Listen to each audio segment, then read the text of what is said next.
పేదవాళ్ల ఆకలి తీర్చడం కూటమి ప్రభుత్వానికే సాధ్యమంటున్న అచ్చెన్న టెక్కలి అన్నా క్యాంటీన్ మళ్లీ ప్రారంభించారు. ఈ కార్యక్రమంలో రాష్ట్ర వ్యవసాయ శాఖ మంత్రివర్యులు కింజారపు అచ్చెన్నాయుడు మాట్లాడుతూ, ఈ రోజు పేదవాళ్లు ఆకలి తీర్చడం కూటమి ప్రభుత్వానికే సాధ్యం. అవసరమైతే ఉదయం టిఫిన్, రాత్రికి భోజన సౌకర్యం కూడా కల్పిస్తామన్నారు.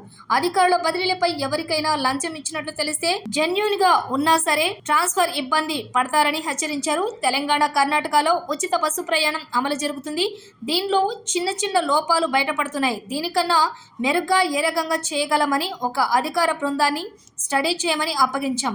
వాళ్ళు ఎంత తొందరగా రిపోర్ట్ ఇస్తే ముఖ్యమంత్రి నాయకత్వంలో కేబినెట్లో మాట్లాడి వీలైనంత తొందరగా ఇచ్చిన హామీని పూర్తి చేస్తామని చెప్పారు. ఇచ్చిన హామీలు ప్రతి ఒక్కటి కూడా పూర్తి చేస్తామని భరోసా ఇచ్చారు. కర్ణాటకలో ఉచిత బస్సు ప్రయాణం అమలు జరుగుతుంది. అక్కడ కూడా కొన్ని లోపాలు బయటపడుతున్నాయి.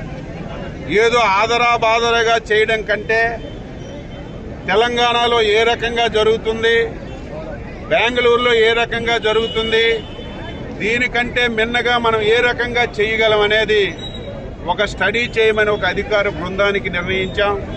వాళ్ళు ఇప్పుడిప్పుడే పర్యటన చేస్తున్నారు. వీలైనంత తొందరగా రిపోర్ట్ వస్తే ముఖ్యమంత్రి నాయకత్వంలో కేబినెట్లో డిస్కస్ చేసి ఇచ్చిన మాట ప్రకారం వీలైనంత తొందరగా మహిళలకి ఉచిత బయలు ప్రయాణం చేసే కార్యక్రమం చేస్తాం. అదే కాదు, అన్ని హామీలు ఏ హామీ కూడా విస్మరించాం.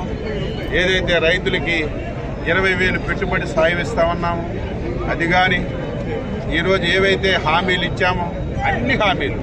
ఈరోజు ఆర్థికంగా చాలా ఇబ్బందులున్నా అన్నా క్యాంటీన్లు ఓపెన్ చేశాం, 4,000 పెన్షన్ చేశాం.